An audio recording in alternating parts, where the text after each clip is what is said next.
Hello बच्चों, तो आज हम क्लास 10 एक्सरसाइज 3.2 क्वेश्चन नंबर 1 का थर्ड पार्ट सॉल्व करेंगे। तो थर्ड क्वेश्चन है आपका 3x minus y equal to 3, 9x minus 3y equal to 9। तो इसका हम सॉल्यूशन देखते हैं क्या है। देखिए यहां पर लिखा है 3x minus y equal to 3। ये इक्वेशन नंबर फर्स्ट है आपकी, ठीक है। तो इक्वेशन नंबर फर्स्ट में क्या करेंगे, 3x को आप यहीं पे लिखेंगे और 3 भी आपका अपनी जगह रहेगा। ये माइनस वाई है, उधर जाएगा तो ये बन गया आपका प्लस वाई। अब क्या करेंगे, देखिए x equal to 3 plus y, ये जो 3 है यहां इनटू में, ये डिवाइड में चला जाएगा, ठीक है। अब क्या करेंगे, जो x का यह मान आया हुआ है 3 प्लस वाई अपॉन 3, इसको इक्वेशन नंबर सेकंड में पुट करेंगे। तो समीकरण नंबर 2 से इस पर आ जाएंगे समीकरण नंबर 2 में। तो 2 है आपका 9x minus 3y is equal to 9, ठीक है ना। क्या है समीकरण 2, 9x minus 3y equal to 9 है। तो हम क्या करेंगे, इस x के स्थान पर यहां से देखो 3 प्लस वाई अपॉन 3 रख देंगे।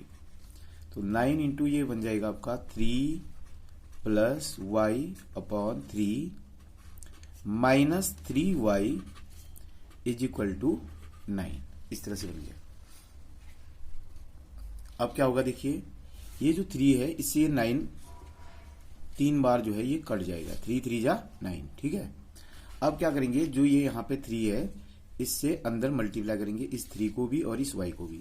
तो 3 से 3 को मल्टीप्लाई करेंगे, 3 3 जा 9 आ गया, प्लस 3 से y को मल्टीप्लाई करेंगे, कितना आया 3y आ गया, ठीक है। और बाद में कितना है ये बाद में है minus 3y is equal to 9। अब देखिए क्या होता है, देखिए plus 3y minus 3y cut गया, और 9 से 9 भी काट सकते हैं आप, क्योंकि बराबर के आरएचएस और एलएचएस में अगर सेम नंबर हो और उनका साइन भी सेम हो, अर्थात चिन्ह समान हो, तो हम संख्याओं को काट सकते हैं। तो इसलिए हमने काट दिया।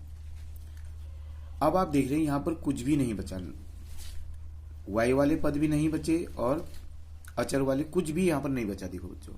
तो फिर ये सॉल्यूशन किसके लिए कर रहे हैं हम, क्योंकि हम तो सॉल्यूशन उसके लिए करते हैं जो उसमें चर होते हैं एक्स और वाई।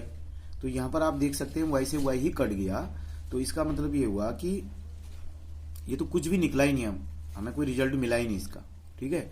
तो ऐसा क्यों हो रहा है, देखिए ऐसा इसलिए हो रहा है कि ये कुछ और कंडीशन है, क्योंकि ये जो है ना, मैं आपको बता दूं a1 upon a2 not equal to b1 upon b2 की कंडीशन का नहीं है। ये क्या कह रहा हूं, a1 upon a2 not equal to b1 upon b2 की कंडीशन का नहीं है। तो किस कंडीशन का है फिर, देखिए करके देखते हैं। देखिए a1 अपॉन a2 कितना आया 3 अपॉन 9। अब इसका छोटा रूप कर देंगे, 3 1 जा 3, 3 3 जा 9, 1.3। फिर ऐसे ही हम निकालेंगे b1 अपॉन b2। तो b1 कितना है, देखो -1 है, और b2 कितना है बच्चों, -3 है, ठीक है। तो यहां पर भी माइनस से माइनस कट गया, तो फाइनली क्या आया 1/3 आया। इसी प्रकार से इधर वालों को देखिए, आरएचएस में जो होते हैं संख्याएं, तो ये आया आपका, इनको बोलते हैं C1/C2। ये कितना आया 3/9 आया।